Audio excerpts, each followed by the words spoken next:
Tremble,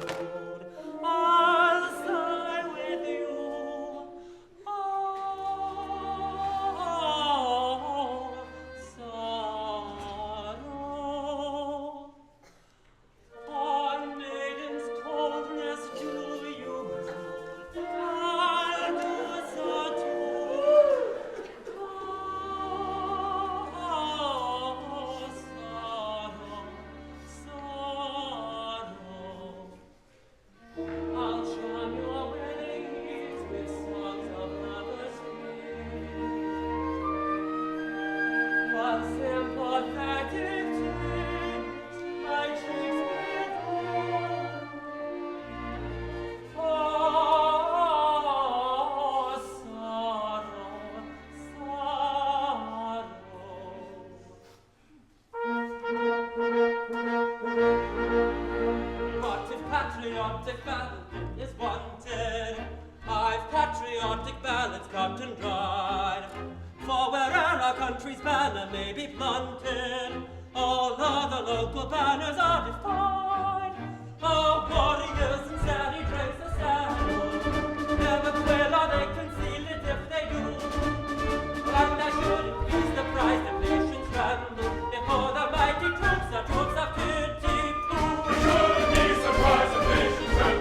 with the hum, before the mighty troops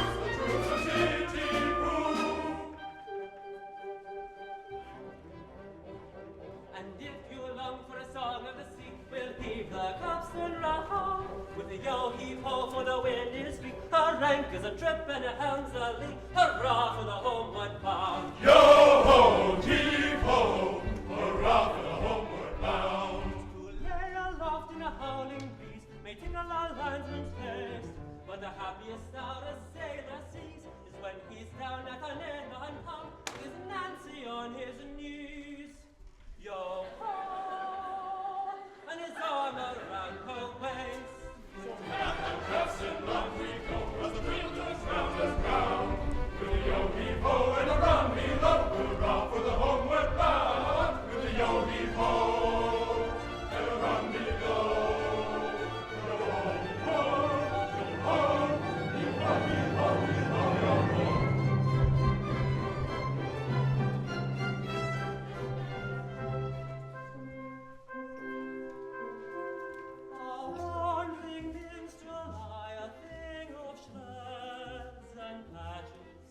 Of ballad songs and snatches, and leave me alone above, and leave me alone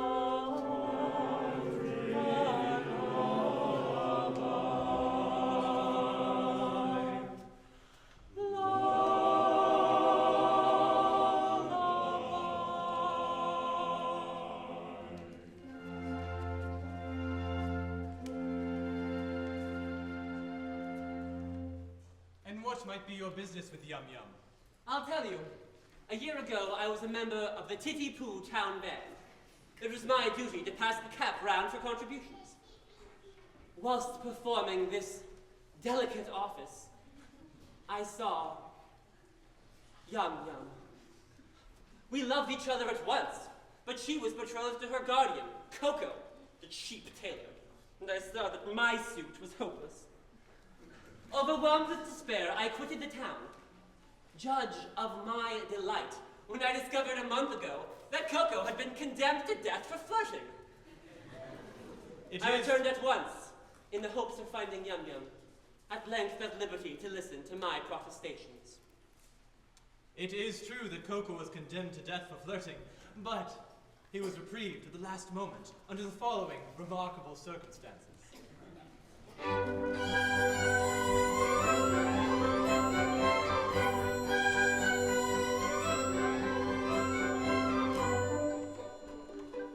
Mikado, virtuous man, when he to rule our land began, resolved to try a plan whereby young men might best be steadied. So he decreed in words succinct that all who flirted, leered or winked, unless connubia the link, should forthwith be beheaded, beheaded, beheaded, should forthwith be beheaded.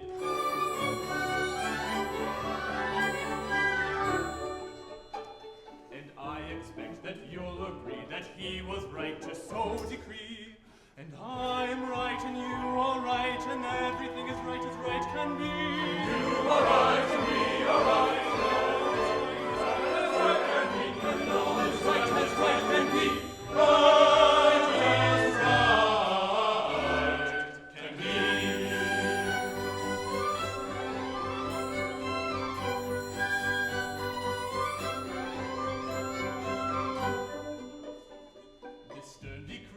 Understand, cause great dismay throughout the land, for young and old and shy and bold were equally affected. The youth who winked a roving eye or breathed a non-connubial sigh was thereupon condemned to die. He usually objected, he usually objected.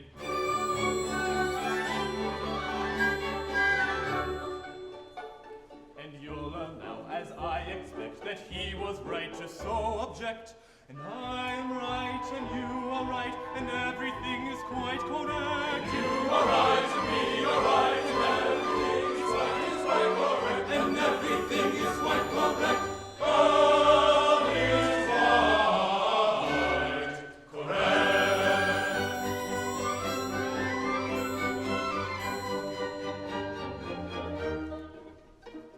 And so we straight magistrate let out on bail a convict from the county jail, whose head was next on some pretext condemned to be mown off, and made him headsman, for we said the next to be decapitated cannot cut off another's head until he's cut his own off, his own off, his own off, until he's cut his own off.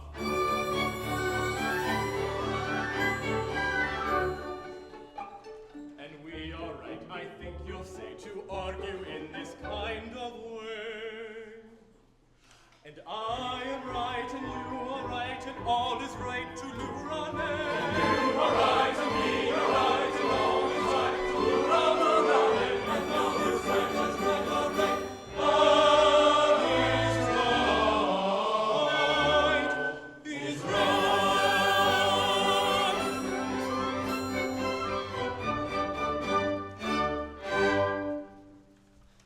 Coco? The cheap tailor? Lord High Executioner of Nanki-Poo? Why, that's the highest office a citizen can attain. It is.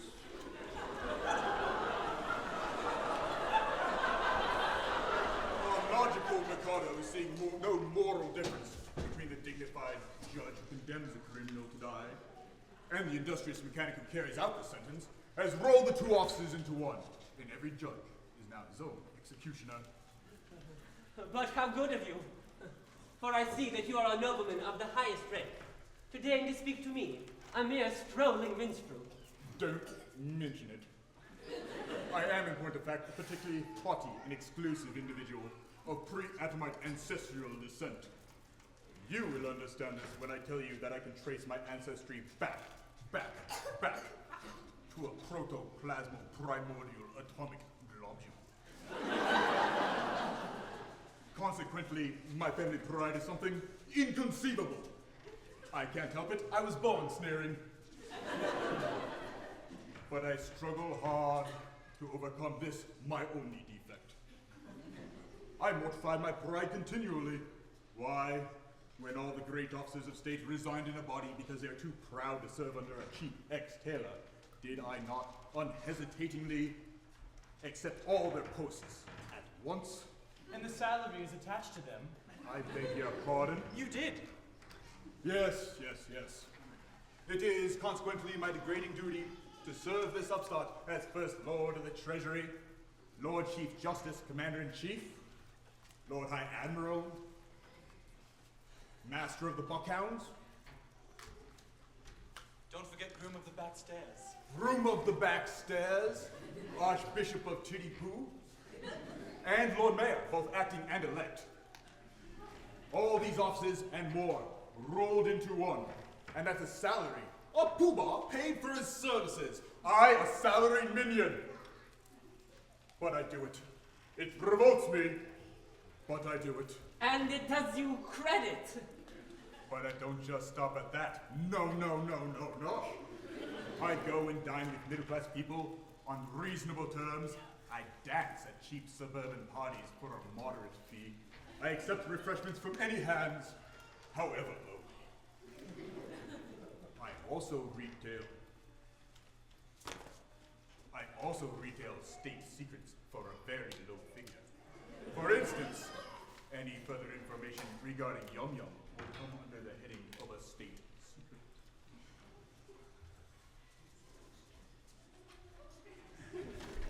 Another insult. And I think a light one.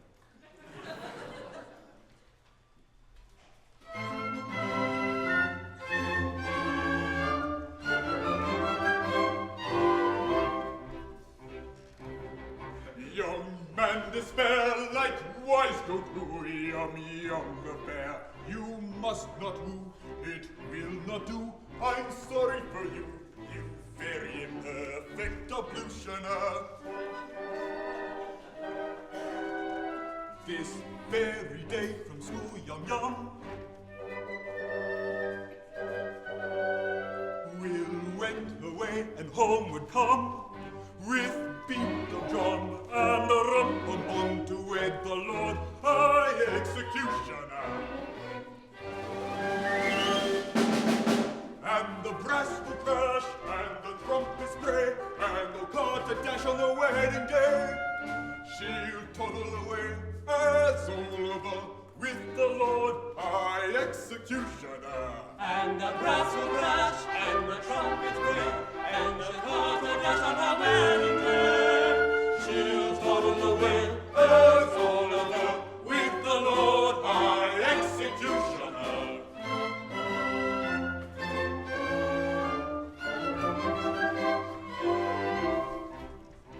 It's a hopeless case, as you may see, and in your place, away I flee. But don't mind me, I'm sorry to be of your pleasure a diminutioner. They'll vow the pact extremely soon. In point of fact, this afternoon, their honeymoon with that buffoon at 7 commences, so you shall know. And the brass will crash, and the trumpets spray, and the cart dash on the wedding day. She'll toddle away as Oliver with the Lord High Executioner. And the brass will crash, and the trumpets play, and the cart dash on her wedding day. She'll toddle away as Oliver with the Lord High Executioner.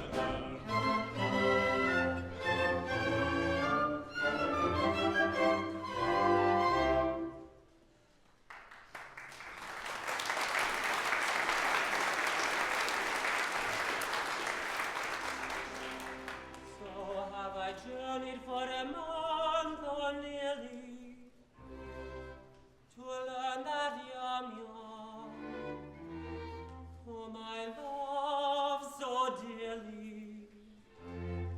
This day to Coco is to be united.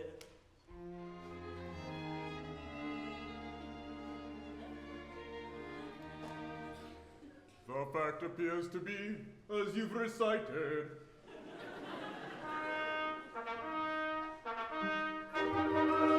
But here he comes, equipped as suits his station.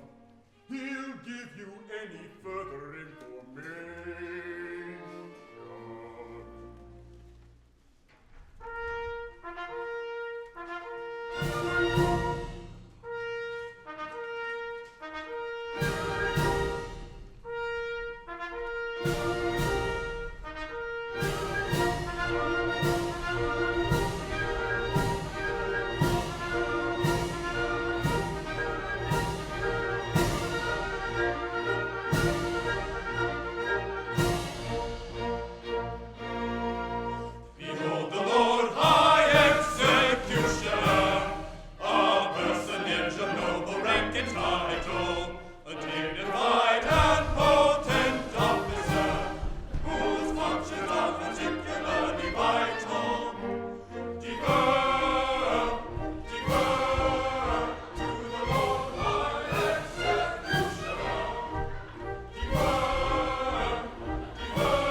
Taken from a county jail by a set of curious chances, liberated then on bail, on my own recognizances, wafted by a favoring gale, as one sometimes is in trances, to a height that few can scale, save by long and weary dances, surely never had a male, under such like circumstances, so adventurous a tale, which may rank with most romances, taken from a county jail, by a set of curious chances, surely never had a male, so adventurous a tale.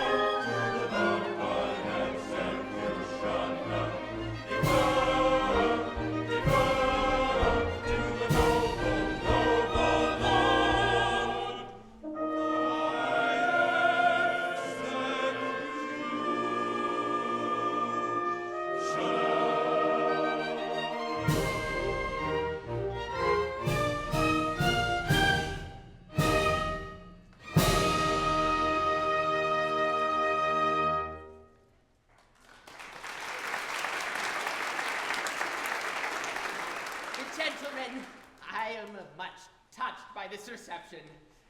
I can only trust that by strict attention to duty, I can ensure a continuance of those favors which it shall ever be my study to deserve.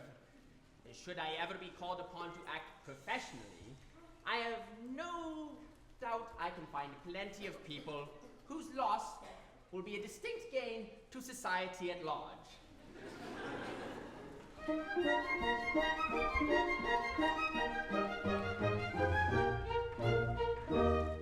As someday it may happen that a victim must be found, I've got a little list of society offenders who might well be underground and who never would be missed. There's the pestilential nuisances who write for autographs, or people who have flabby heads and irritating laughs, and children who are up and date and floor you with them flat, and persons who when shaking hands shake hands with you like that, and awkward persons who on spoiling tete-a-tetes insist. They none of them be missed. He's got them on the list, and they'll none of them be missed. They'll none of them be missed. There's the banjo serenader and the others of his race, and the choir organist. I've got him on the list, and the people who eat peppermint and puff it in your face. They'd none of them be missed. Then the idiot who praises with enthusiastic tone all colleges but this and every section but his own. And the lady from the provinces who dresses like a guy who doesn't think she waltzes but would rather like to try. And that singular anomaly, the quiet feminist. I don't think she'd be missed. I'm sure she'd not be missed. He's got her on the list, and I don't think she'll be missed. I'm sure she'll not be missed. And that nice Cyprius nuisance who just now is rather rife, the judicial activist, I've got him on the list. All funny fellows, comic men, and clowns of private life. They none of them be missed. And all those lousy students of an irritating kind, such as, what do you call them? A thingy-bob. And likewise, never mind. And tut-tut-tut, and what's his name? And also, you know who? The task of filling up the blanks I'd rather leave to you, for it really doesn't matter who you put upon the list, for they none of them be missed. They'll none of them be missed. You may put them on the list, and they'll none of them be missed. They'll none of them be missed.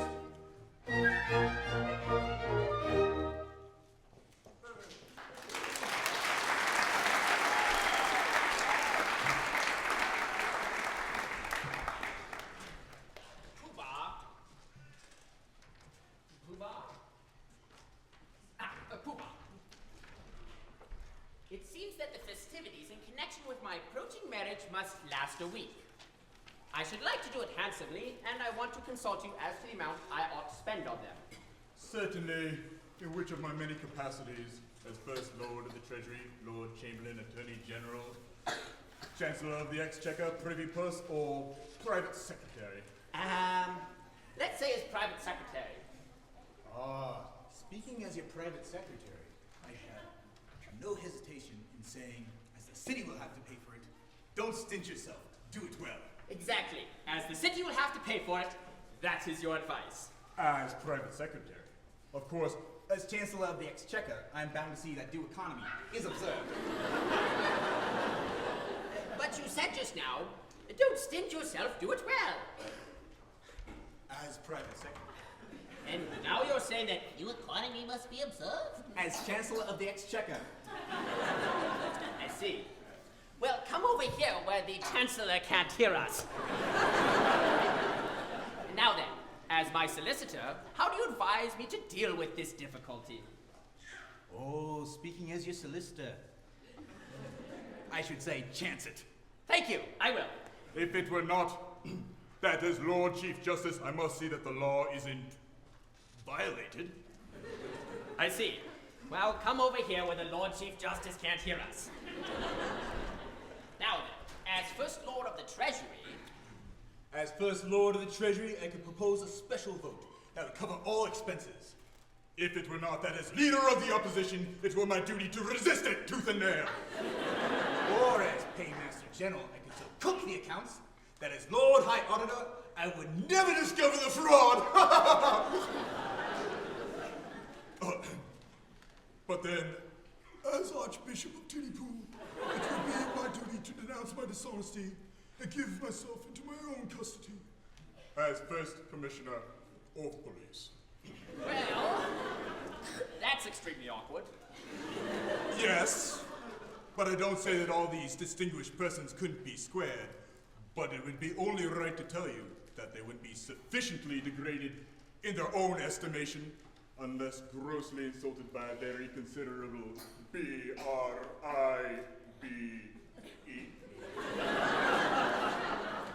The matter shall have my careful consideration. But my bride and her sister's approach, and any little compliment on your part, such as an abject grovel in the characteristic Japanese attitude, would be esteemed a favor.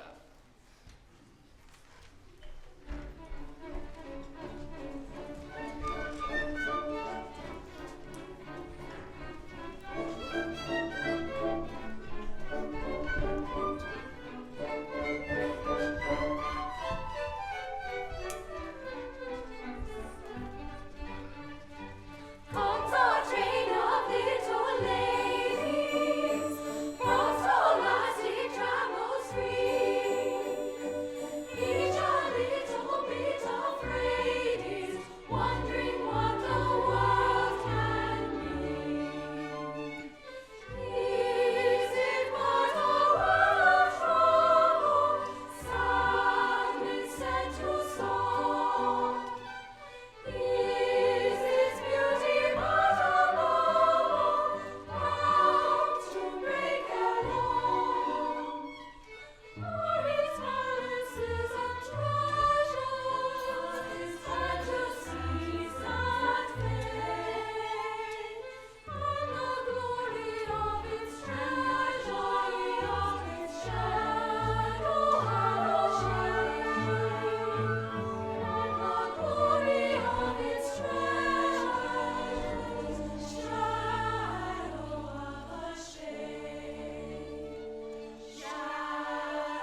the idea. It seems a bit odd, doesn't it? It's quite peculiar. Oh, I don't know about that. Must have a beginning, you know. Well, of course. I know nothing about these things. But I've no objection if it's usual. Oh, it's quite usual. Eh, Lord Chamberlain? I have known it done. Thank goodness that's over. Why? It's never you! Oh, it's so good! I've been in school looking around ever again! I beg your pardon. Will you present me? Oh, it's only Nanki-Poo. One at a time, if you please. If you please. This is the gentleman who used to play so beautifully on the Marine Parade. Yes, that was the name of the instrument. Sir, I have the misfortune to love your ward, Yum Yum. Oh, I know I deserve your anger. Anger? Not a bit, my boy. Why, I love her myself. A charming little girl, isn't she? Pretty eyes, nice hair. Taking little thing altogether. Very glad to have my opinion backed by such a competent authority. Thank you very much. Goodbye. Take him away.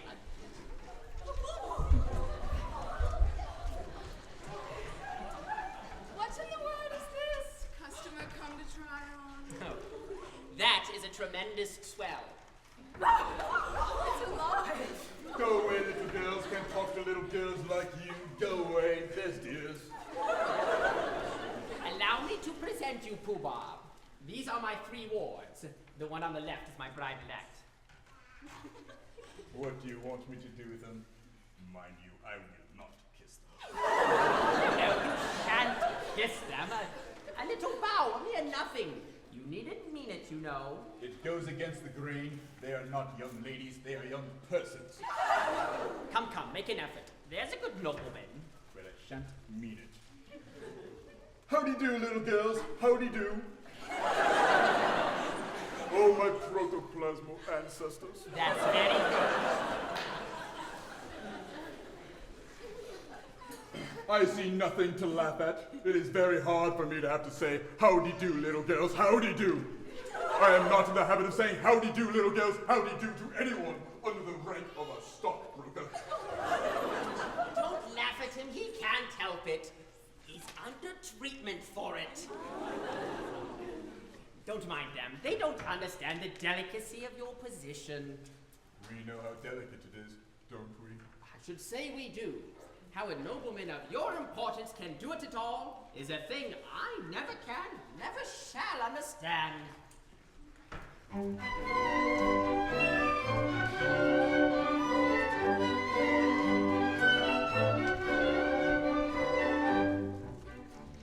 So please you so we much regret if we have failed in etiquette.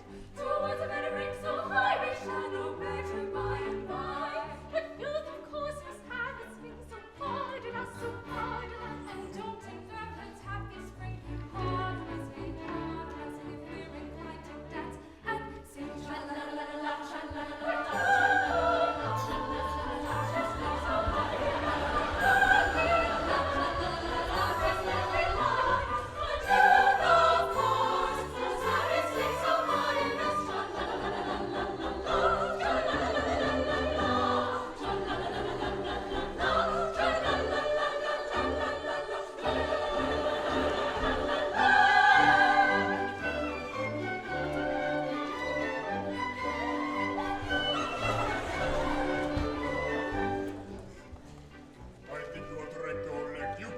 show too much respect to other and entitled few, but nobody does, and why should you?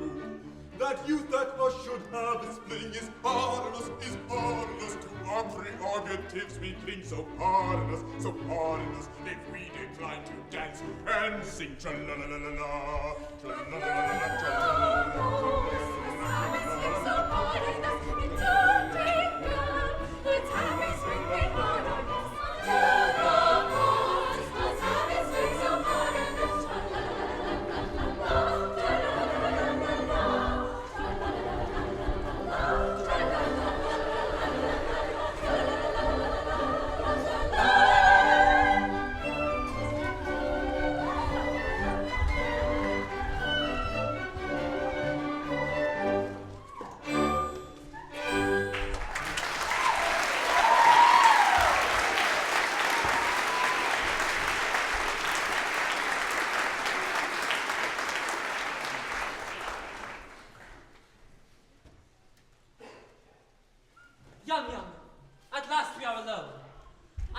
you night and day for 3 weeks, under the belief that your guardian had been beheaded.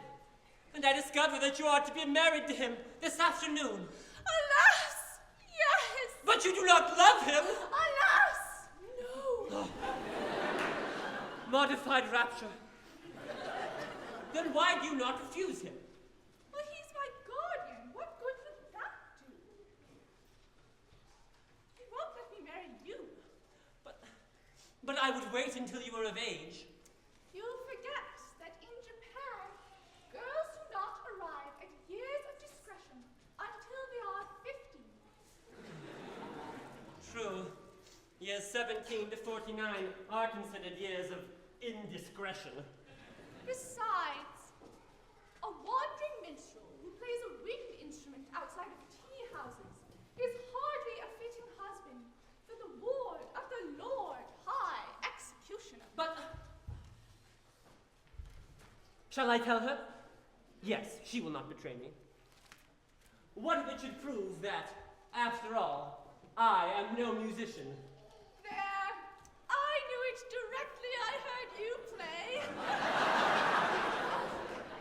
What if it should prove that I am no other than the son of His Majesty, the Mikado? The son of the Mikado! But why is your Highness disguised? And what has your Highness done? And will your Highness promise never to do it again?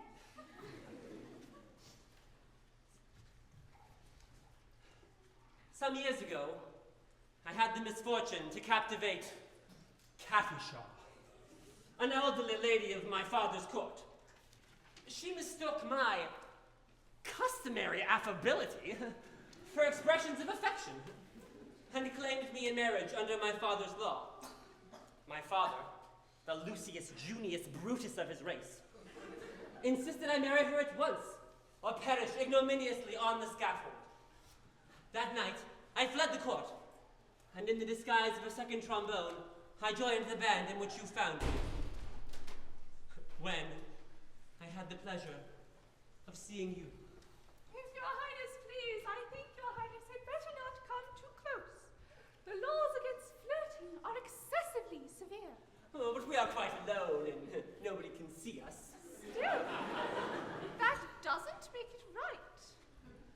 To flirt is capital. It is capital. Oh, Henry must obey the law. Oh, deuce take the bar. Well, I wish it would, but it won't. If it were not for the law, how happy we might be. Happy indeed. If it were not for the law, we should now be sitting side by side. Like that. Instead of being obliged to sit half a mile off. Like that. We should be gazing into each other's eyes. Like that. Breathing sighs of unutterable love. Ah. Like that.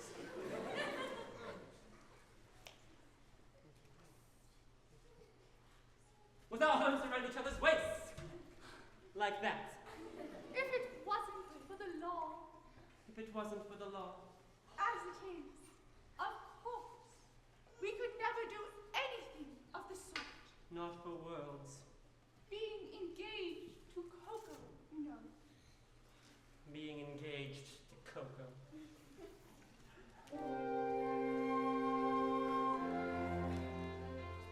Why you're not to Coco blighted, I would say, and tend at home, loved one man.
what I'll never do. This or this, or this, or this. This is what I'll never, never do. This or this, or this, or this. This is what I'll never do. I'll never do. Or this.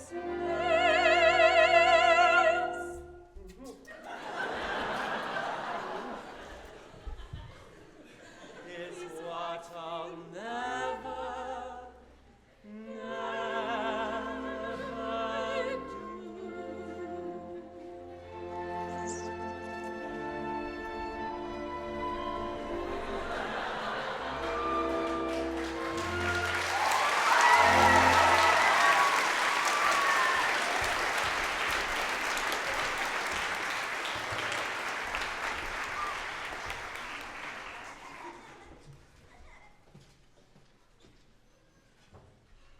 There she goes. To think how entirely my future happiness is wrapped up in that little parcel. Really, it hardly seems worthwhile. Oh, matrimony, how many times? And now then, so what is it? Can't you see I'm trying to soliloquize? You have interrupted an apostrophe, sir. I am the bearer of a very important letter from His Majesty, the Mikado. Letter from the Mikado? What can he have to say to me? Oh, here it is at last. I thought it would come sooner or later. The Mikado is struck by the fact that no executions have taken place in Titi-Poo for a year, and decrees that unless someone is executed at once, the post of Lord High Executioner shall be abolished, and the city reduced to the rank of a village. But that would involve us all in irretrievable ruin. Yes, there is no help for it. I shall have to execute someone at once. The only question is, well, who shall it be? Well, it seems unkind to say so, but as you are already under sentence of death for flirting, everything seems to point to you. To me? What are you talking about? I can't execute myself. Why not? Why not? Well, in the first place, self-decapitation is an extremely difficult, not to say dangerous, thing to attempt. And in the second, it's suicide. And suicide is a capital offense. That is so. We might reserve that point. True, it could be argued 6 months hence before the full court. Besides, I don't see how a man can cut his own head off. Well, a man might try. Even if he only succeeded in cutting it half off, that would be something. True. That would be taken as an earnest to comply with the imperial will. No, there I'm adamant. As official headsman, my reputation is at stake. And I can't consent to a professional operation unless I can see myself through to a successful result. This professional conscientiousness of yours is very creditable to you, but it places us in a very awkward position. My good sir, the awkwardness of your position is grace itself compared with that of a man in the act of cutting off his own head. I am afraid that unless you can find a substitute... Oh! Substitute? Certainly, nothing easier. A Pooh-Bah, I appoint you Lord High Substitute.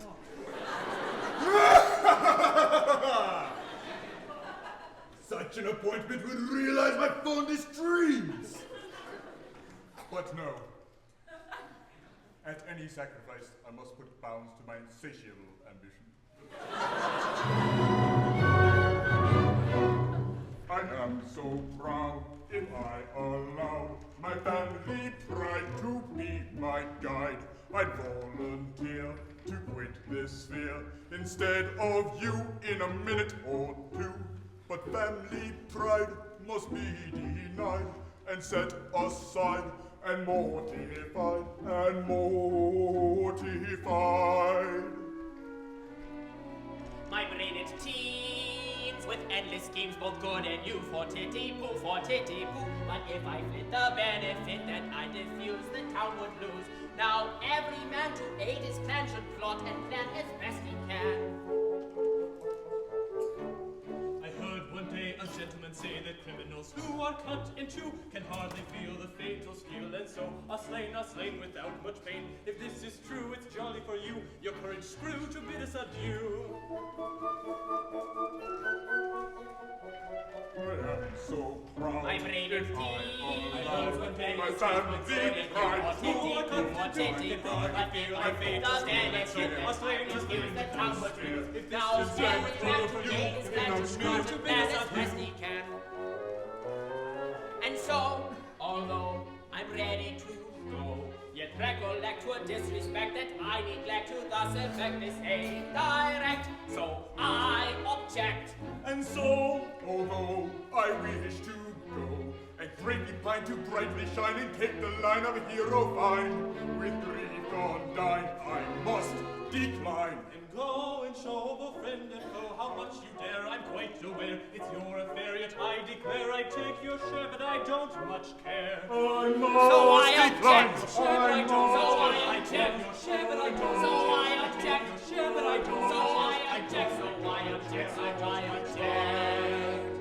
To citizens of silence in a dull, dark drop, in a pestilential prison with a lifelong law, awaiting the cessation of a short, sharp shock from the cheap and chimney chopper on a big black blow. To citizens of silence in a dull, dark drop, in a pestilential prison with a lifelong law, awaiting the cessation of a short, sharp shock from the cheap and chimney chopper on a big black blow. A dull, dark drop, a lifelong law, a short, sharp shock, a big black blow. Sit in solemn silence in a pestilential prison and awaiting the cessation from a cheap and chippy chopper on a big black blow.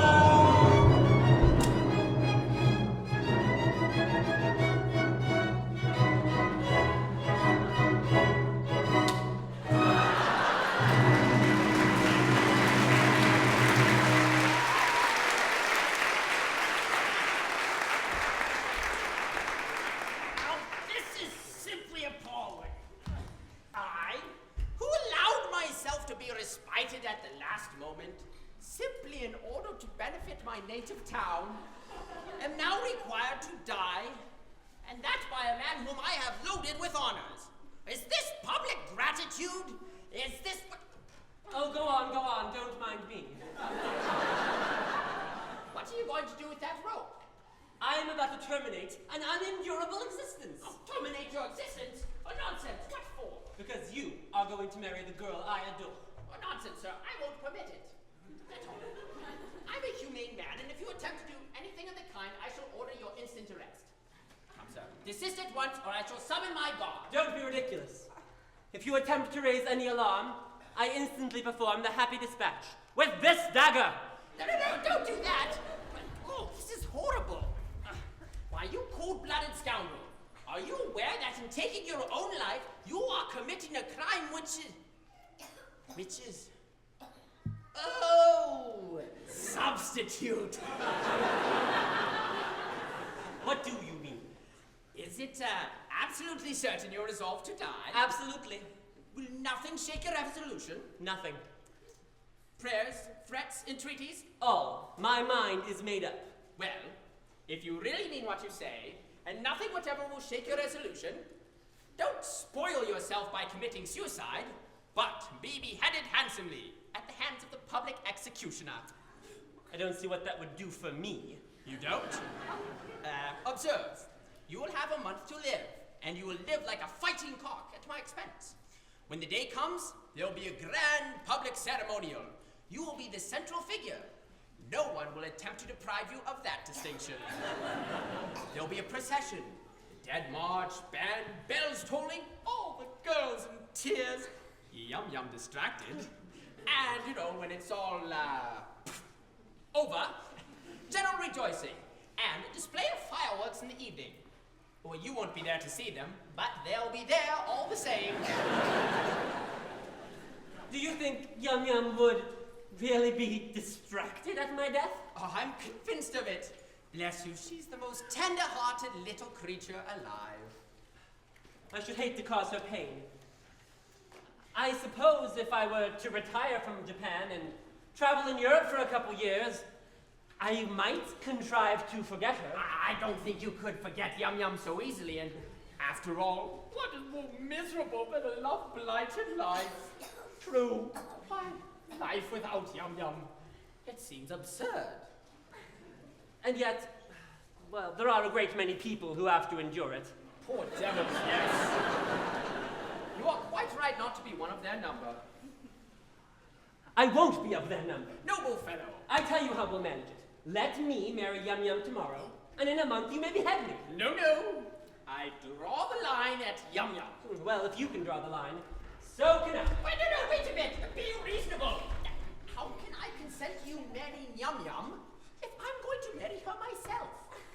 My dear fellow, she'll be a widow in a month, and you can marry her then. Well, I quite see that. But dear me, my position over the next month will be most unpleasant. Most unpleasant. Not half so unpleasant as my position at the end of it. Oh, dear me. Oh, I agree. After all, it's only putting off my wedding for a month. But you won't prejudice her against me, will you? You see, I've educated her to be my wife, and she's been taught to regard me as a wise and good man. And I wouldn't like to have her views on that point disturbed. Oh, trust me, she shall never learn the truth from me.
Ask you what you mean to do, we punctually appear.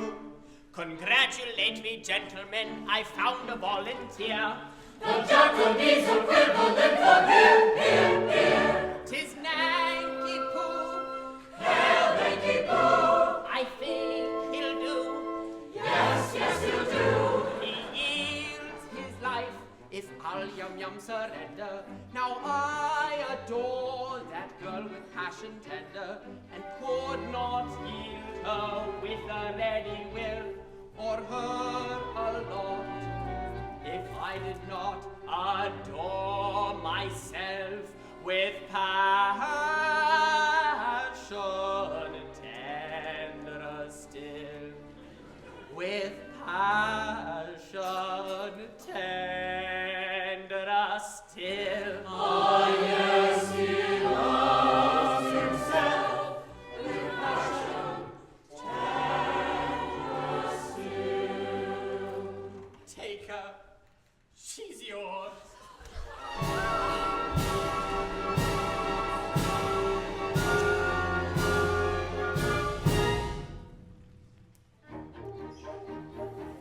The threatening cloud has passed away. What though the night may come too soon? Then let the throng of joy advance with laughing song and merry dance. And let the throng of joy advance with laughing song and merry dance. With laughing song and merry dance. With laughing song.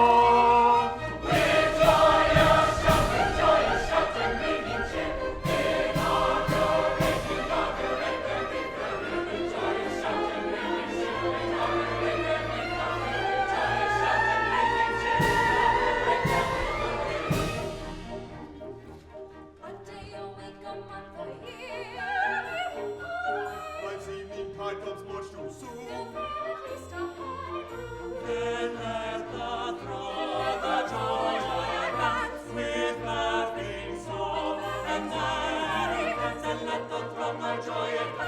laughing song and merry dance, with laughing song and merry dance, with laughing song. With joyous shouting, ringing cheer, in all the ways, in all the ring, with the ring, with joyous shouting, ringing cheer, in all the ring, with the ring, with joyous shouting, ringing cheer, in all the ring, with the ring, song merry dance, with laughing song and merry dance. As in a month you have to die, if Coco tells us true, 'twere empty compliment to cry, long life to Nanki-Poo. But as 1 month you have to live as fellow citizen, this toast with 3 times 3 will give. Long,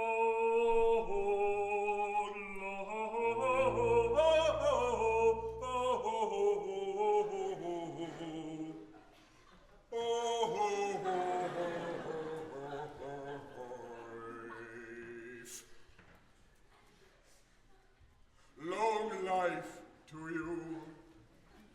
Long life to you.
Now comes the blow. Prepare yourselves for new surprises.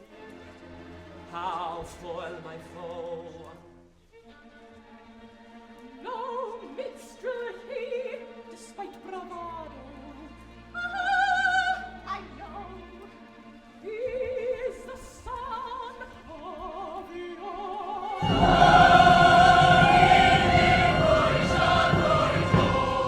They you interrupt with this tornado. He's the only son of the earth.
vanity?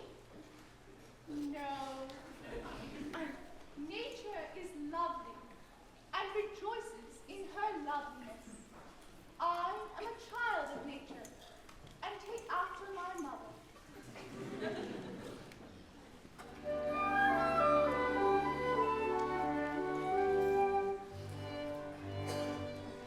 The sun was raised on all of the leaves with ever-leaping glory.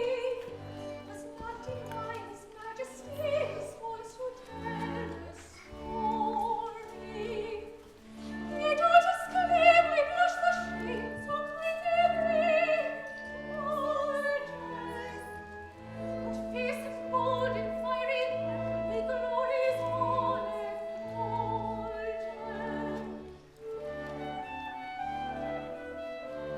Finding the road the earth as he the sun, we really love the sun and love. We enter on the earth as he the sun, we really love our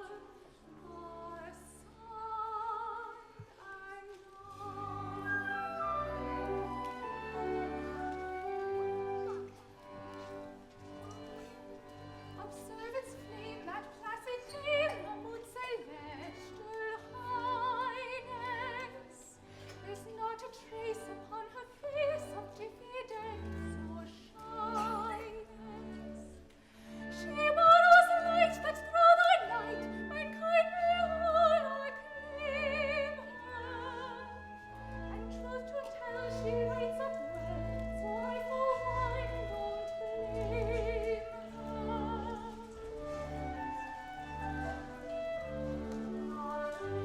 Make no mistake, we are not sure. Very wide awake,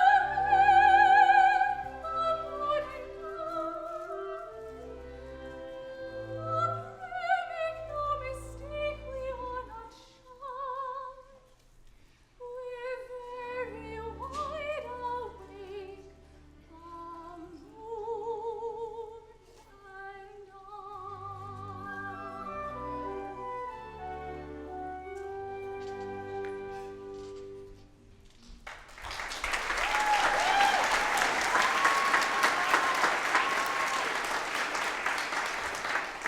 Everything seems to smile upon me.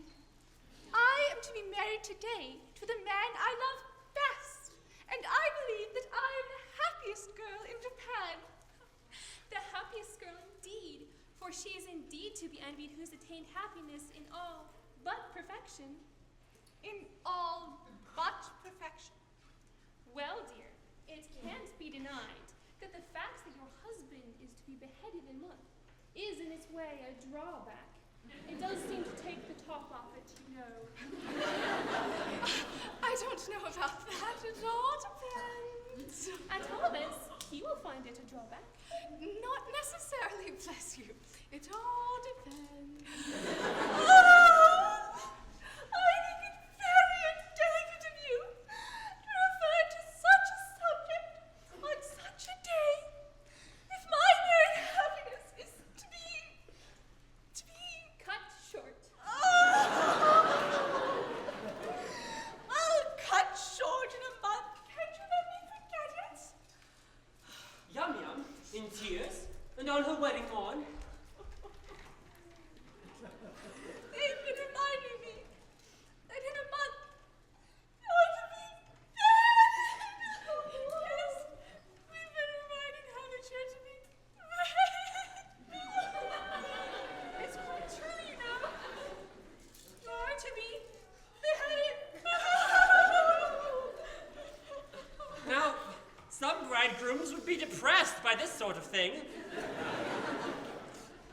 A month? Well, what's a month? These divisions of time are purely arbitrary. Who says 24 hours makes a day? There's a popular impression to that effect. Then we'll efface it. We'll call each second a minute, each minute an hour, each hour a day, and each day a year. At that rate, we've about 30 years of married happiness before us. And at that rate, this interview has already lasted 4 hours and 3/4. How time flies when one is thoroughly enjoying oneself. That's the way to look at it. Don't let's be downhearted. There's a silver lining to every cloud. Certainly, let's be perfectly happy. Yes, let's thoroughly enjoy ourselves. It's absurd to cry. Quite ridiculous.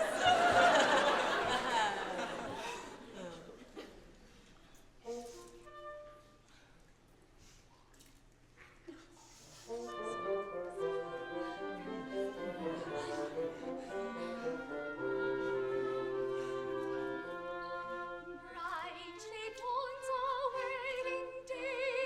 Joyous are we give thee greeting. Whither art thou fleeting? Fickle moment, prithee stay.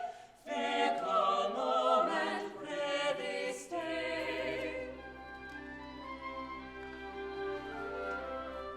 What though mortal joys be hollow? Pleasures come if sorrows follow. Though the tocsin sound mellow, Ding dong, ding dong, ding dong,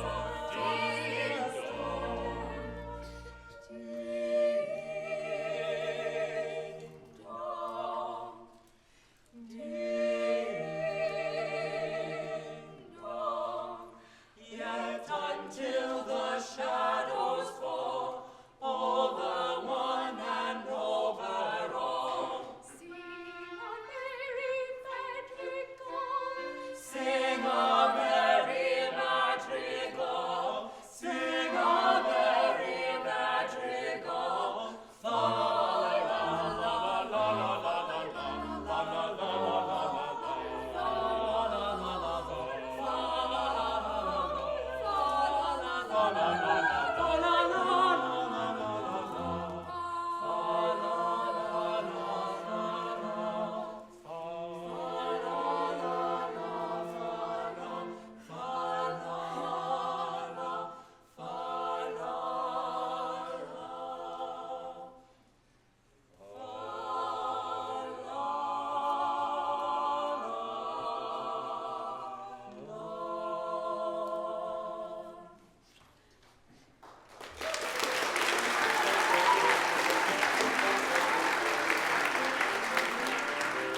Go on, don't mind me.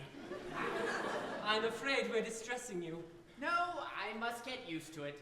Only please, do it by degrees. Begin by putting your arm around her waist. There, let me get used to that first. Oh, wouldn't you like to retire? It must pain you to see us so affectionate together. No, I must learn to bear it. Now, oblige me by allowing her head to rest on your shoulder. Like that? Thank you. I'm very much obliged. Now, kiss her. It's simple torture. Come, bear up. After all, it's only for a month. No, it's no use deluding oneself with false hopes. What do you mean? My child, my poor child. How shall I break it to her? My little bride that was to have been. Was to have been? Yes. You never can be mine. Oh, I'm hurrah. so glad. I have just ascertained that by the Mikado's law, when a married man is beheaded, his wife is buried alive. Buried alive? Buried alive. It's a most unpleasant death. But where did you get that from? Oh, from Pooh-Bah. He's my solicitor. But you could be mistaken. So I thought. So I consulted the Attorney General, the Lord Chief Justice, the Judge Ordinary, the Master of the Rolls, and the Lord Chancellor. They're all of the same opinion. Never knew such unanimity on a point of law in my life. But wait a bit. This law has never been put in force. Not yet. You see, flirting is the only crime punishable by decapitation, and married men never flirt. Of course they don't. I had quite forgot that. Well, I suppose I may take it that my dreams of happiness are at an end. Darling, I don't mean to be, well, Pat. You see, when I agreed to marry you, my own, I had no idea, Pat, that I should have to be buried alive in a month. Nor I. It's the first I've heard of it. You see my difficulty, don't you? Yes, It does seem to change things. it does change things, of course. Well, Yes, I see my difficulty. If I insist on you carrying out your promise, then I doom you to a hideous death. But if I release you, you marry Coco at once. here's how we do. If I marry you, when your time has come to perish, then the maiden whom you cherish must be slaughtered too. Here's a howdy-do.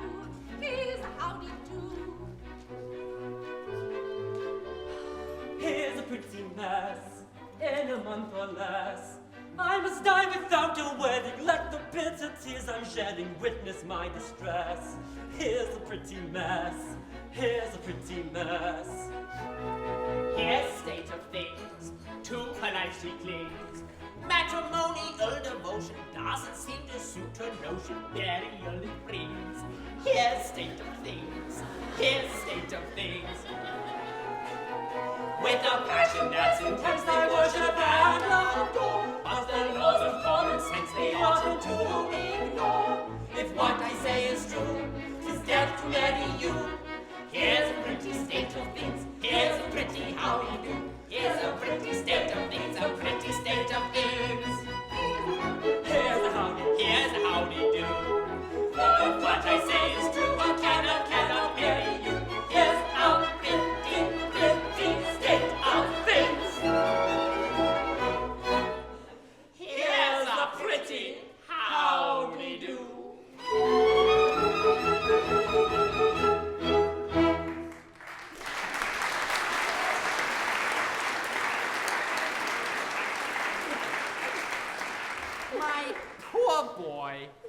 I really am very sorry for you. Thanks, old fellow. I'm sure you are. I can't think of anything more distressing than having one's marriage broken off at the last moment.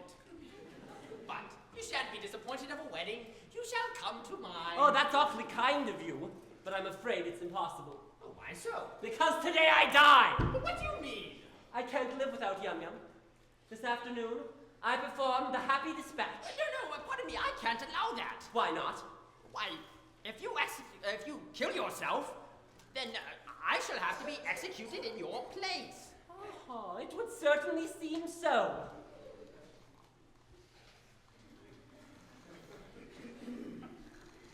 Now then, Lord Mayor, what is it? The Mikado and his suite approach the city and shall be here in 10 minutes. The Mikado? He's coming to see whether his orders have been carried out. Now look here, this is getting serious. A bargain's a bargain, and you really mustn't frustrate the ends of justice by committing suicide. As a man of honor and a gentleman, you are bound to die ignominiously at the hands of the public executioner. Very well then. Behead me. What? Now? Certainly, at once. Chop it off! Chop it off! Good sir, I don't go about prepared to execute gentlemen at a moment's notice. Why, I've never even killed a blue bottle. Still, as Lord High Executioner. As Lord High Executioner, I have to execute it in a month's time. I'm not ready yet. I don't know how it's done. Going to take lessons. Going to start with a guinea pig and work my way up through the animal kingdom until I get to a second trombone. You don't suppose that, as a humane man, I would have accepted the post of Lord High Executioner if I hadn't thought the duties purely nominal? I can't kill you. I can't kill anything. I can't kill anybody. There, old fellow. We all have unpleasant duties to discharge at times. And after all, what is it? If I don't mind, why should you? Besides, sooner or later, it must be done. Must it? I'm not so sure about that. What do you mean? Why should I kill you when making an affidavit that you've been killed will do just as well? Here are plenty of witnesses. The Lord Chief Justice, the Commander-in-Chief, the Lord High Admiral, the Secretary of State for the Home Department, Lord Mayor, and First Lord of the Treasury. But where are they? There they are. They'll all swear to it, won't you?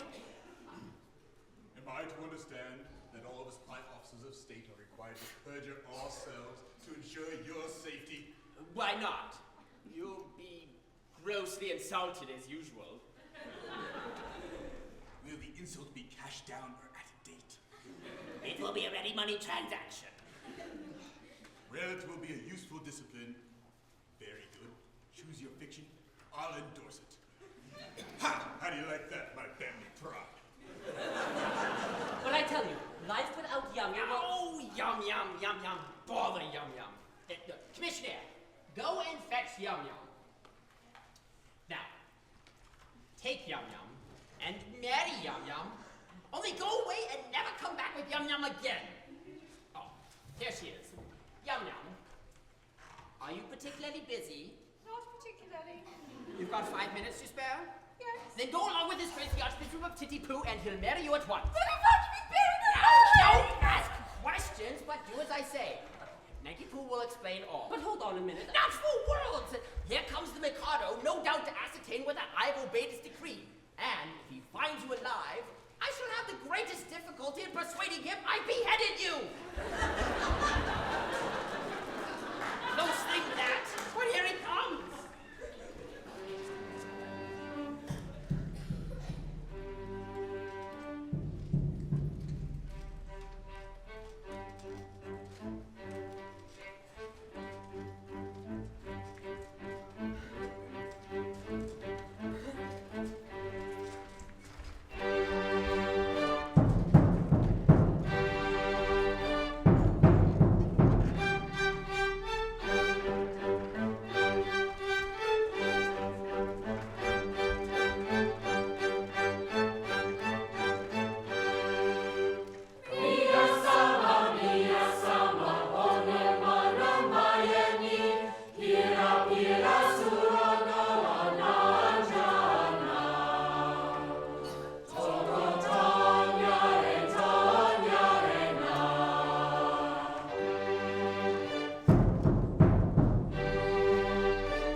expect.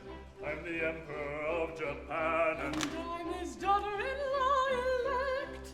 He'll marry his son, he's only got one, to his daughter-in-law elect. my morals have been declared particularly correct.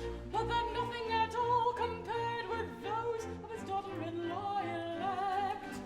Bow, bow to his daughter-in-law elect.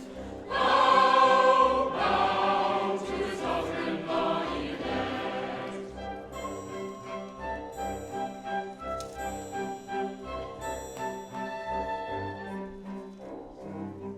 In a fatherly kind of way, I govern each tribe and sect. I cheerfully own my sway. Except his daughter-in-law elect. As tough as a bone with a will of her own is his daughter-in-law elect. My nature is love and light, my freedom from all defect. Is insignificant quite compared with his daughter-in-law elect. Bow, bow to his daughter-in-law elect. Bow, bow to his daughter-in-law elect.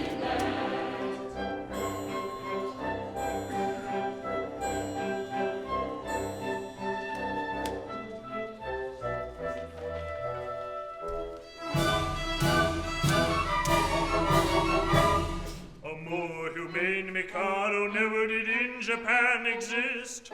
To nobody's second, I'm certainly reckoned a true philanthropist. It is my very humane endeavor to make, to some extent, each evil liver a running river of harmless merriment. My object all sublime, I shall achieve in time, to let the punishment fit the crime, the punishment fits the crime, and make each prisoner pent, unwillingly represent a source of innocent merriment, of innocent merriment.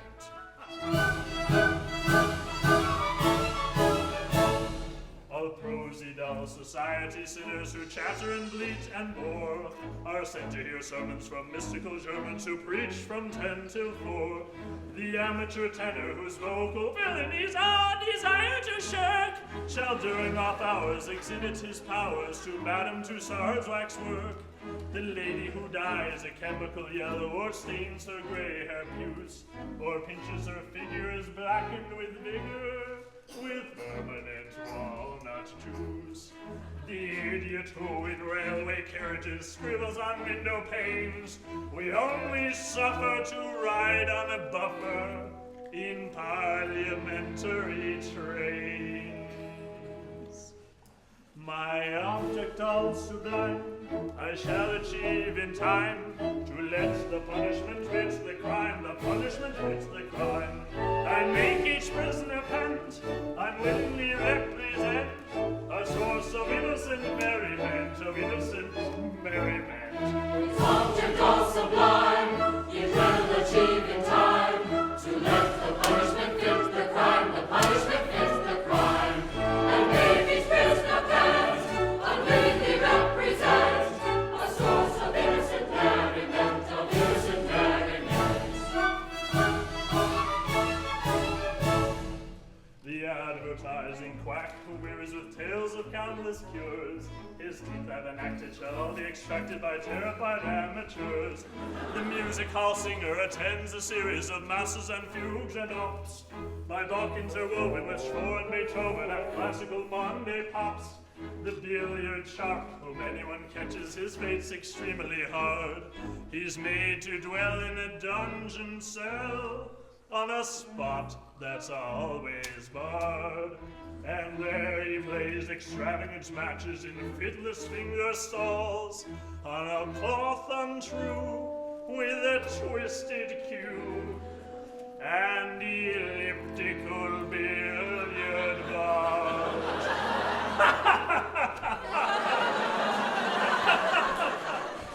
My object all sublime, I shall achieve in time, to let the punishment fit the crime, the punishment fits the crime, and make each prisoner pent, and willingly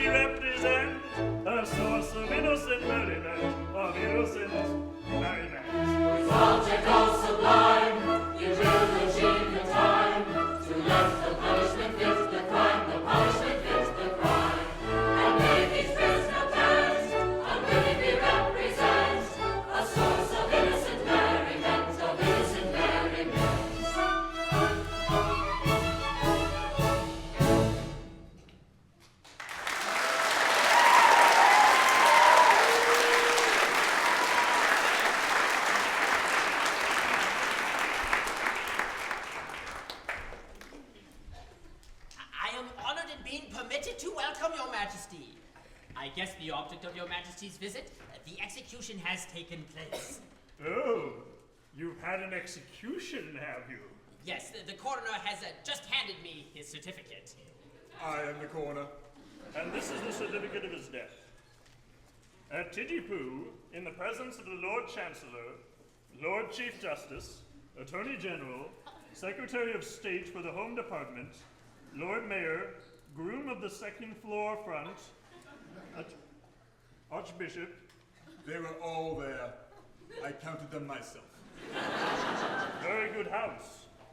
I wish I had been in time for the performance.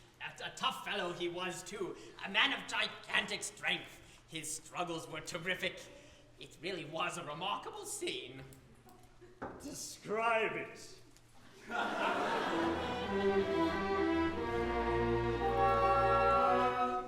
The criminal cried as he dropped him down in a state of wild alarm. With a frightful, frantic, fearful frown, I bared my naked right arm. I seized him by his little pigtail, and on his knees fell he. As he squirmed and struggled and gurgled and giggled, I threw my snake a snake. My snake a snake. Oh, never shall I forget the cry, or the shriek and shriek at you. As I gnashed my teeth, when from its sheath I drew my snake a snake. We know him well, he cannot tell no true or boundless tales. He always tries to watch her eyes in every time he hails. He shivered and shook as he made the track for the stroke he didn't deserve. When all of the sudden his arm met mine, it seemed to brace his nerve. For he nodded his head and kissed his hand and whistled in their deep green. As the saber drew cut cleanly through his cervical vertebrae. His vertebrae. When a man's afraid, a beautiful mate is a thrilling sight to see. And oh, I'm glad that moment sad was soothed by sight of me.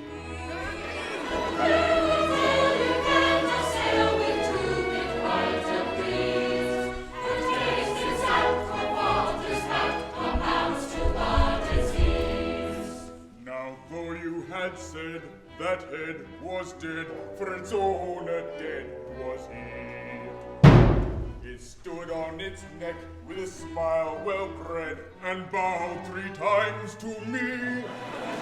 It was none of your impudent offhand nods, but as humble as could be. For it clearly knew the deference due to a man of pedigree. Of pedigree. And it's oh, I vow, that deathly bow was a touching sight to see. Though trunkless yet, it couldn't forget the deference due to me. His haughty youth, he speaks the truth whenever he finds it pays. And in this case, it all took place exactly as he said. Exactly as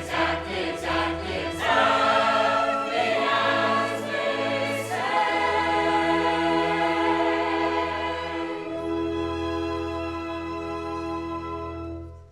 Oh, this is very interesting. I should like to have been there myself. But we came about a totally different matter. A year ago, my son, heir to the throne of Japan, bolted from our imperial court. Indeed. Had he any reason to be dissatisfied with his position? None whatever. On the contrary, I was going to marry him. Yet he fled. I am surprised he should have fled from one so lovely. That's not true. No. You hold that I am not beautiful because my face is plain. But you know nothing. You are still unenlightened.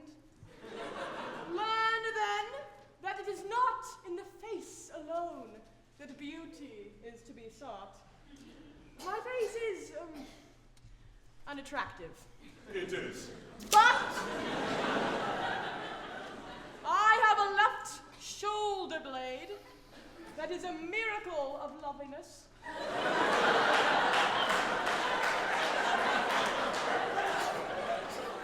People come miles to see it. My right elbow has a fascination few can resist. Oh, allow me. It is on view Tuesdays and Fridays on presentation of visiting card. As for my circulation, it is the largest in the world. And yet he fled. And is masquerading in this town, disguised as a second trombone. A second trombone? Yes. Would it be troubling you too much if I asked you to produce him? He goes by the name of Nanki-Poo. Nanki-Poo. It's quite easy. That is, it's rather difficult. In point of fact, he's gone abroad. Gone abroad? His address? Christendom.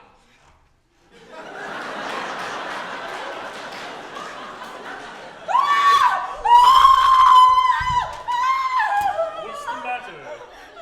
See here, his name! Nanki-Poo! Beheaded this morning! Oh, where shall I find another? Where shall I find another? Dear. This is very tiresome.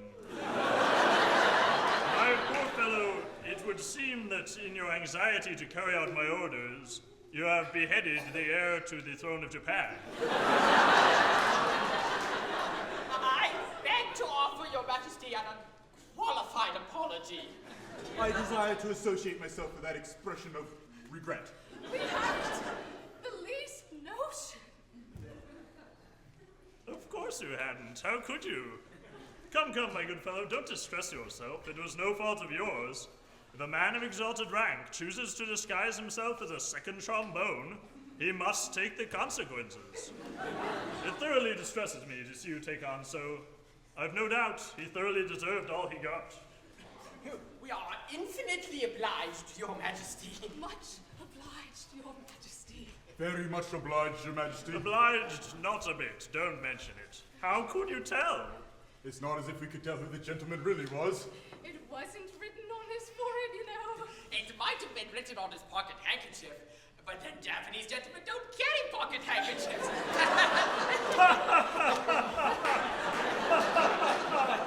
I forget the punishment for compassing the death of the heir apparent. Punishment? Yes, something lingering, with boiling oil in it, I fancy. Something of that sort.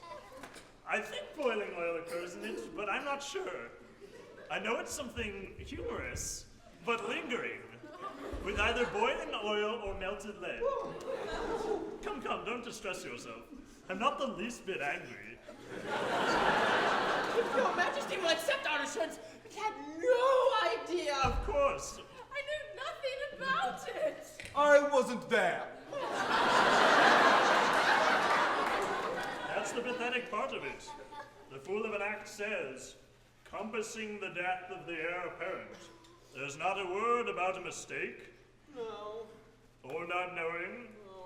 No. Or having no notion. No. Or not being there. No.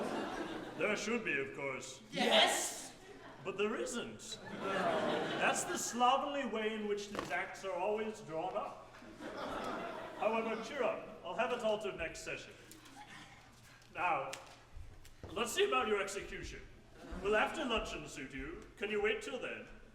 Oh, Yes, we can wait till then. Then we'll have it after luncheon. I don't want any lunch.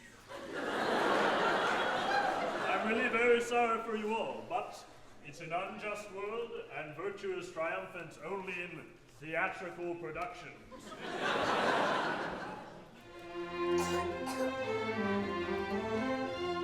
See how the fates their gifts allot, for A is happy, B is not, yet B is worthy, I dare say, of more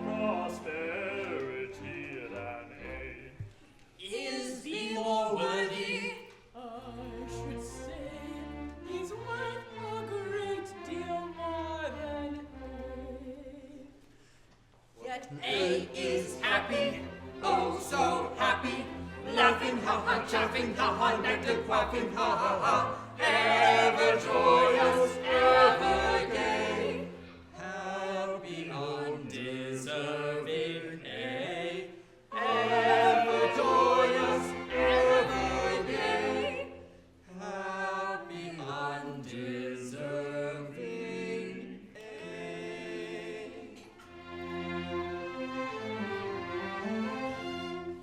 If I were fortune, which I'm not, B should enjoy A's happy lot, and A should die in misery.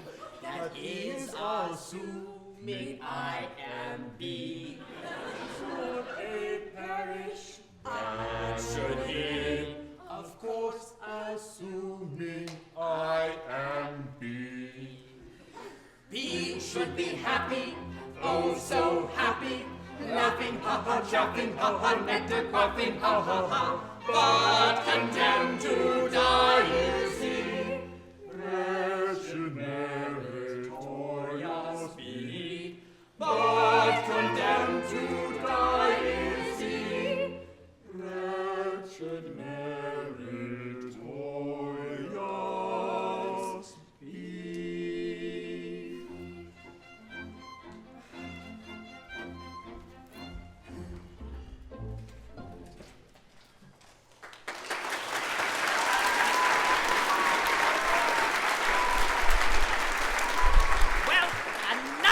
You got us into, what with your bowing of head and deference due to a man of pedigree.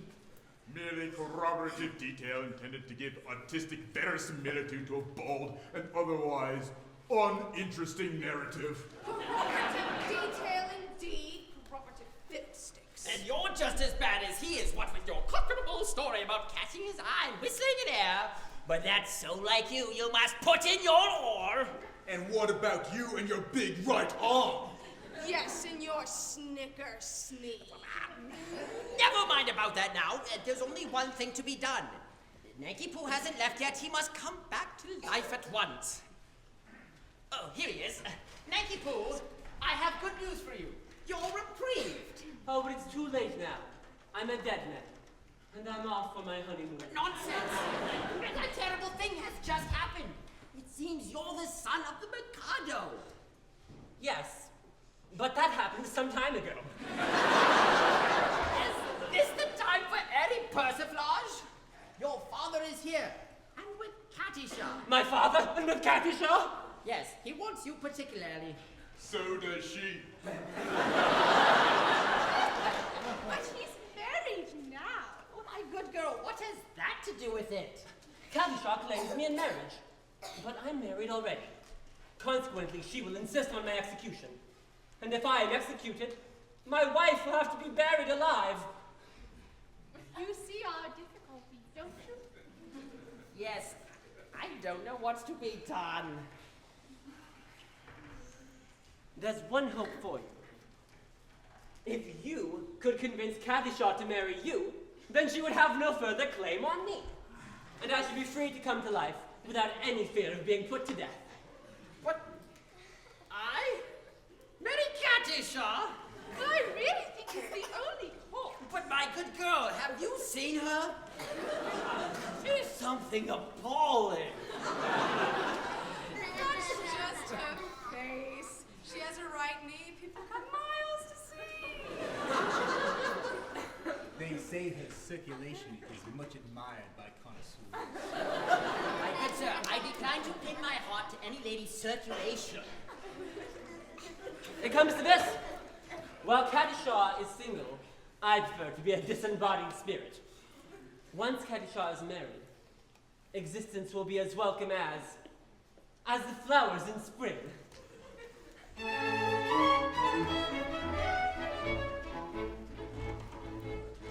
The flowers that bloom in the spring, tra-la, we promise a merry sunshine. As we merrily dance and we sing, tra-la, we welcome the hope that they bring, tra-la, of a summer of roses and wine, of a summer of roses and wine. And that's what we mean when we say that our flame is welcome as flowers Tra-la-la-la-la, tra-la-la-la-la, the flowers that bloom in the spring. Tra-la-la-la-la, tra-la-la-la-la, tra-la-la-la-la-la.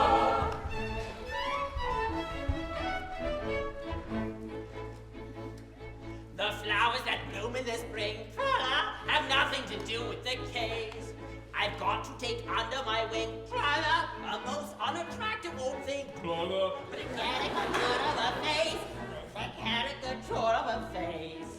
And that's what I mean when I say or I sing. Oh, bother the flowers that bloom in the spring.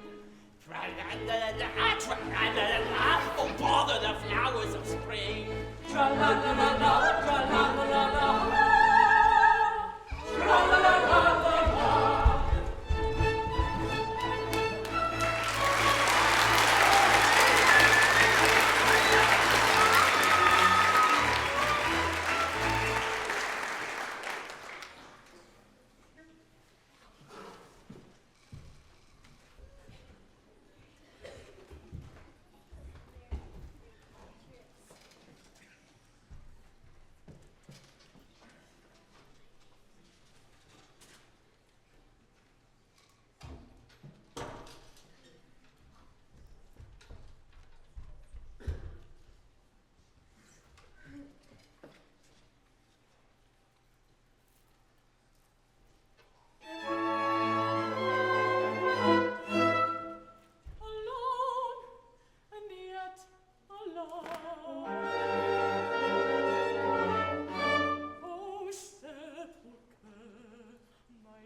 Katisha, behold a suppliant at your feet.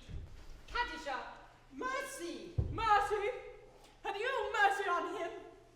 See here, you have slain my love. He did not love me, but he would have loved me in time! I have an acquired taste. Only the educated palate can appreciate me. I was educating his palate when he left me. Well, he is gone. And where shall I find another?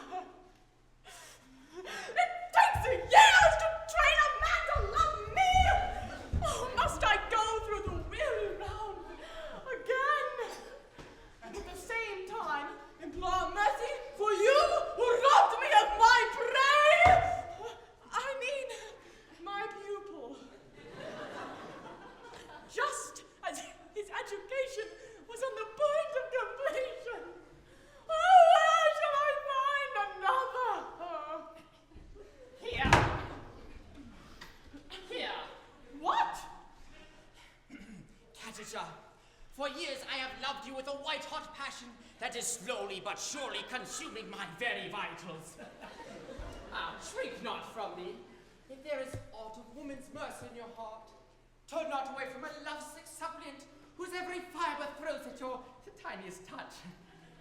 It is true that, under a poor mask of disgust, I have attempted to conceal a passion whose inner fires are broiling the soul within me.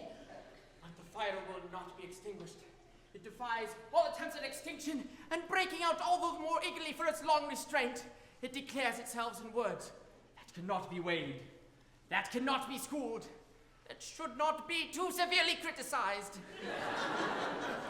Katisha, I dare not hope for your love, but I will not live without it. Darling! You, whose hands still reek with the blood of my betrothed, dare to address words of passion to the woman you have so foully wronged. I do. Accept my love, or I perish upon the spot. Go to, who knows so well as I that no one ever yet died of a broken heart. You know not what you say. Listen.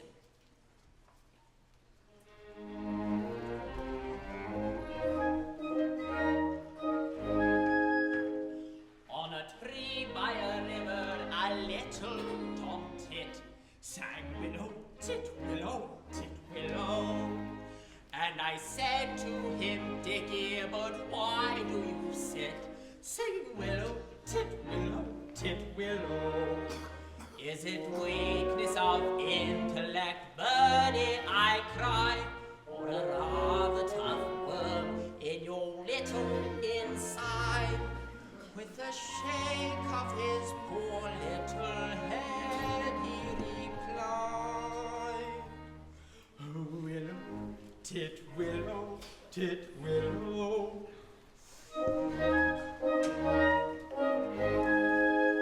He slapped at his chest as he sat on that bough, singing willow, tit willow. And a cold perspiration bespangled his brow. Oh, willow, tit willow, tit willow. He sobbed and he sighed, and a gurgle he gave. Then he plunged himself into the billowy wave. And an echo arose from the suicide's grave. Oh, willow, tit willow, tit willow.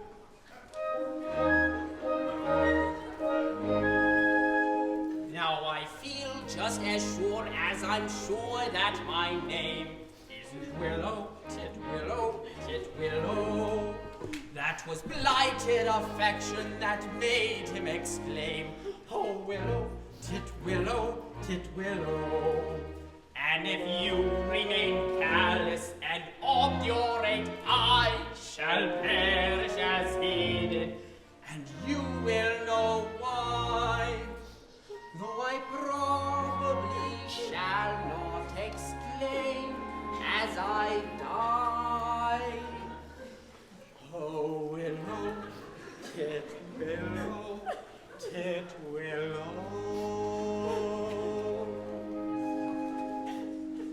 Did he really?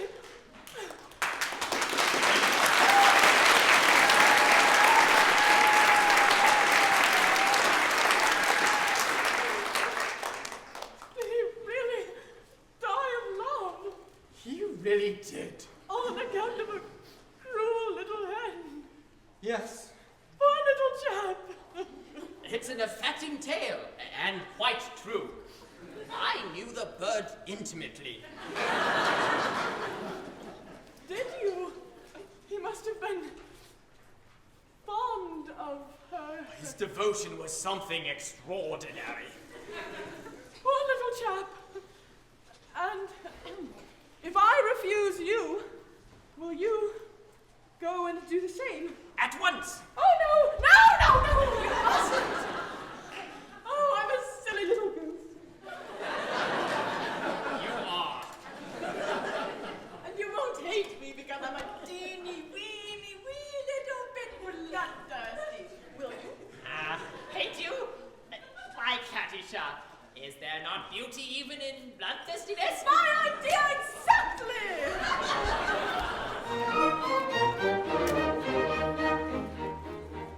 There is beauty in the bellow of the blast. There is grandeur in the growling of the gale. There is eloquent outpouring when the lion is a-roaring and the tiger is a-lashing of his tail. Yes, I like to see a tiger from the Congo or the Niger, and especially at the lashing of his tail. Volcanoes are splendid at his grim, and beavers only terrify the dogs. But to him the scientific, there is nothing less terrific than the falling of a flight of thunderbolts. Yes, in spite of all my meekness, if I have a little weakness, it's a passion for a flight of thunderbolts. If that is so sick, daddy, now daddy is limited from your taste for one. Awake the blow and turn your mortalities till this good day is done.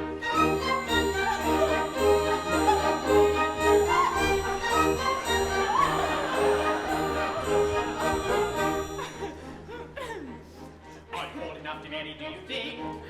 Fancy you are elderly enough. Information I'm requesting on the subject interesting. Is the maiden all the better when she's tough? Throughout this wide dominion, it's the general opinion that she'll last a good deal longer when she's tough. Are you old enough to marry, do you think? Won't you wait until you're 80 in the shade? There's a fascination, practical, a rumor that's romantic. Do you feel you are sufficiently decayed? To the matter that you mention, I have given some attention, and I think I am sufficiently decayed. If that is so simple, I'm pleased that it is so much. I would go and marry, marry, not family, day is done. But that is so simple, I'm pleased that it is so much. I would go and marry, not family, day is done. So get it out, marry, not family, day is done.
Lunch and are quite ready.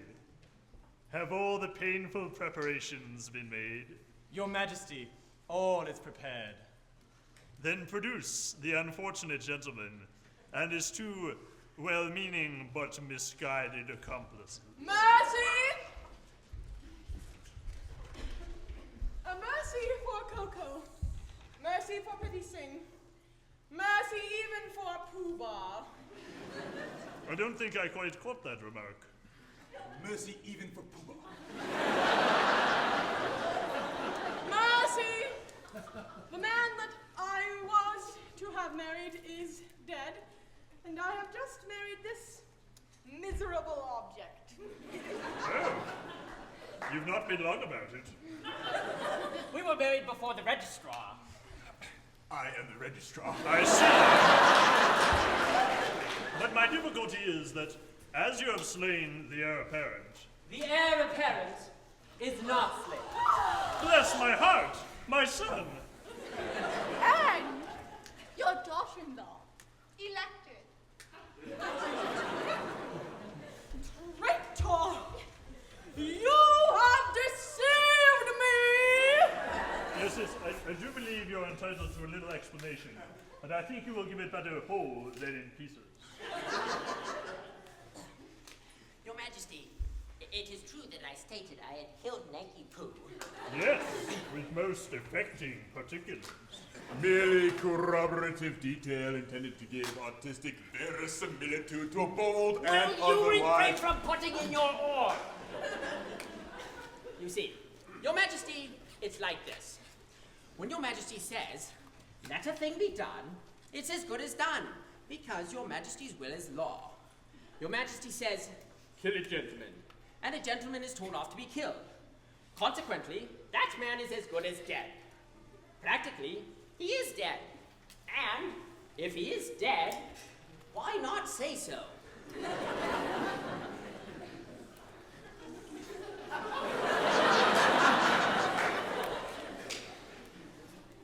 I see. Nothing could possibly be more satisfactory.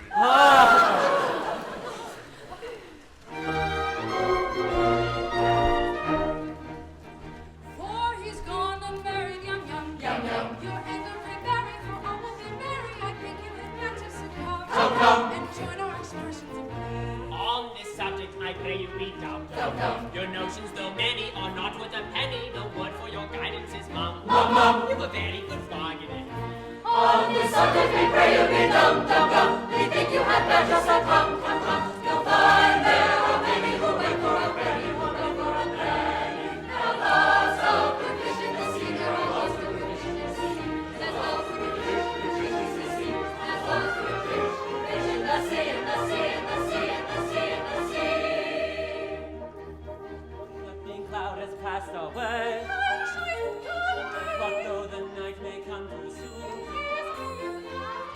Then let the chorus with laughing song and merry dance. And let the throng of joy dance with laughing song and merry dance. With laughing song and merry dance. With laughing song. With joyous shout and ringing cheer. Inaugurate the new career. Joyous shout and ringing cheer. Inaugurate the new career. Joyous shout and ringing cheer. So, and dance with song.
Barnacore helped with the makeup, and Mr. Nixapetta painted the sets.